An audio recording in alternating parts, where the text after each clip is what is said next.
Ano yung main problem? Lower back. Lower back. Kasi dati nagkaroon ako ng sa S1, L4, L5. S1. Tapos nawala nung nagpa-x-ray ko ulit, nawala yung S1, L4, L5 lang natira. Pero dun sa yung Tailbone. tailbone. Yun yung S1. Ayun ba yung S1? Yun yung S1. Kaya Tailbone. Pero ngayon, Sacral iliac. nagdodonut pa rin ako.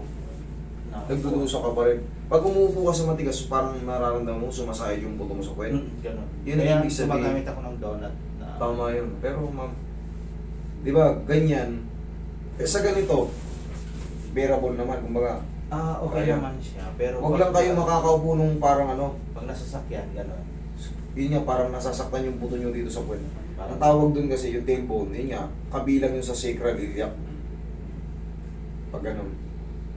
Ito yun. Ayan. S1, S2, S3, S4, S5. Ito yung sinasabi yung Ayun, sa dulo. magmula kasi dito sa L5 boundary yan. S, ang tawag yan, sacral iliac. Yan yung sunasayad. Okay, Tapos sige. sa ano rin, Pusog ako din sir. Ubarin muna natin sir ha, baka malaglag sayang.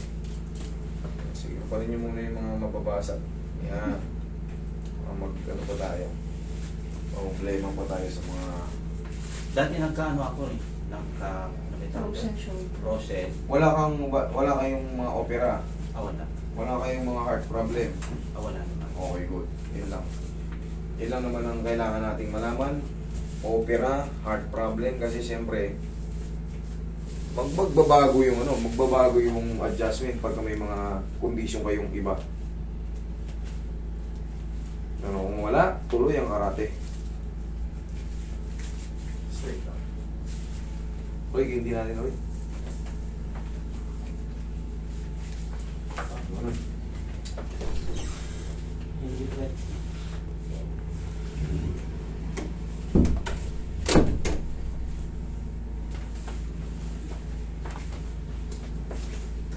Tayo ka, sir.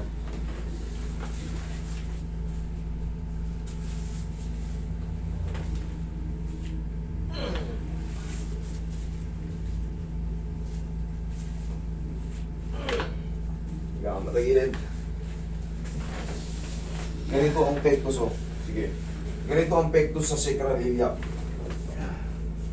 Pangkaraniwan kasi yung ganitong posisyon. Iangat nyo to, oh. Angat nyo itong paa. Ayan. Medyo pa-letter C. Okay, relax na. Paangat. Tulak, kabila. Yan yung mag-a-adjust dito sa sacral. Kasi nakaganon yan siya. Kaya pag ginano niya, parang tumutukod yung pag nakaldag ng gano'n.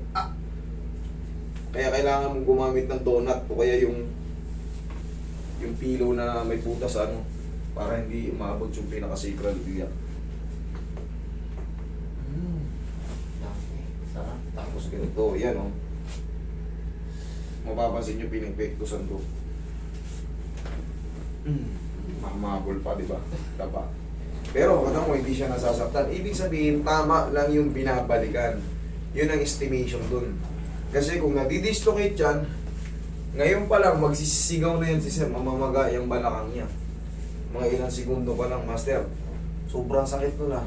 Anong ginawa mo? Pero kung habang tumatagal yung ano namin dito, wala siyang nararamdaman. Ibig sabihin, hindi na dislocate. Sakto lang yung mga butong tumunog.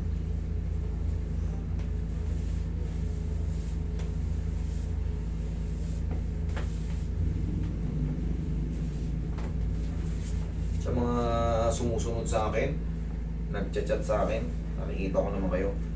Sundan nyo lang yung mga ano, pakinggan nyo rin yung mga sinasabi ko kasi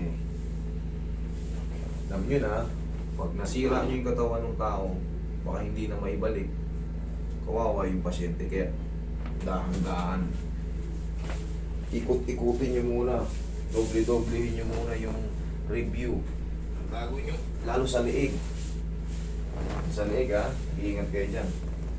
Marami akong napapanood kung ano-ano na lang eh. Kaya dito ang bagsak eh. Dito ang bagsak eh. Master, ginanito kasi ako. Hanggang pa ba yan, master? Manamamanhid. Basta may tama kayo sa lumbar. L3, L4, L5, S1. Kahit S1 lang ang natira, sir. O sabihin natin L5 lang natira. Kumali yung S1 nyo. Ganun pa rin yan, magra-radiate yan katagalan sa paa. Kasi yung tinatawag nating sciatic nerve, connected yan sa lumbar hanggang dito sa paa. Okay? Pero once na matanggal na yung compression doon, once na mawala na yung sakit sa balakang, dire-diretso na yun.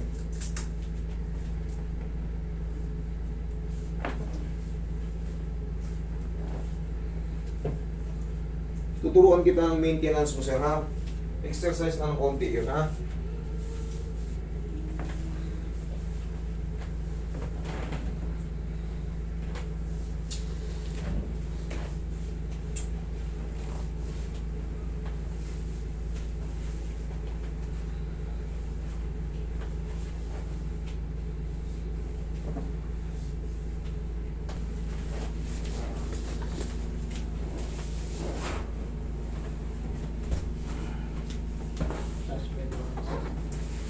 Yung relax lang, ha? Sundan nyo na yung ano ko, kumpas ko. Inhale, exhale. Yan.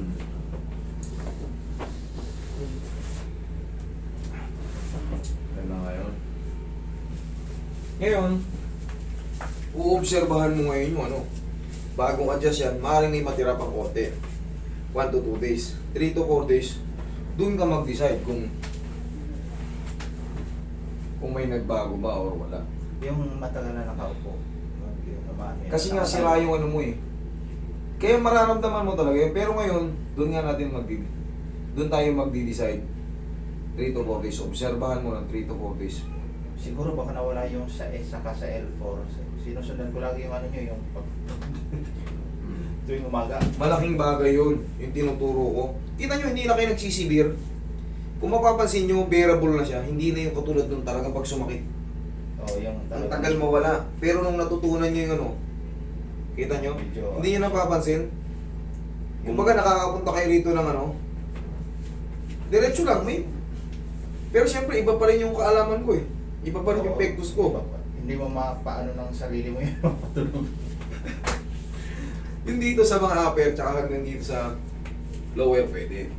Pero yung sa ginagawa ko, may pectus yung pataas.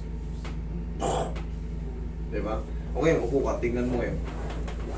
Upo ka. Sige, dun sa matigas. Dun sa ano. Tingnan mo ngayon, diin mo ngayon. Kung the same pa rin. Kung sasayad pa rin yung sacral iliac. Kasi nagdo-donut si sir, gumagamit ng donut eh. O. Wala. Wala. Wala. O, di salamat kay Lord. Okay, sir. Ganito, kasi once na may problem na tayo sa lumbar, nawawala naman yan. Kaso, mas mabilis na siya mag-trigger. Huwag lang tayo ulit magbubuhat ng sobrang bigat. Okay? Kung sobrang bigat ang bubuhatin nyo, kahit pa paano, Magkaan siya ulit. magpatulong tayo. Okay, doon naman tayo nadadali kasi lahat tayo, darating at darating ang panahon, nasisira talaga itong mga to. Ito yung sinasabi mong L4, L5. Ngayon yung S1 yung dito yun. Sa dulo na. Oo. Ngayon, siyempre, bumigay yung L5, S1. Kaya yung sacral iliac mo, yung pinakabuto mo rito, nararamdaman mo parang feeling mo sumasakit, sumasayad. Kasi nga umadjust na yung L5, S1. Ngayon, kakaganon mo, parang gumandang ano mo. Siyempre, nakulangan ka sa tulak. Ako na yung gumagawa nun. Basta tatandaan nyo, mag-reduce lang tayo ng binubuhat na nandyan na yan. Hindi na yan, kung dating ganito kakapal, nasira siya, hindi na yan bumabalik ulit ng ganun. Humihilom lang kasi nawawala yung pagkaipit ng sciatic nerve. Pero hindi na yan bumabalik, gumaganon ulit, hindi na. Malabo pa yung sabaw ng pusit. Okay, lalo pag umihidad tayo, lalo pa siyang nasisira. Meron tayong tinatawag na degenerative change, degenerative osseous change. Okay? Sige, thank you. Thank you.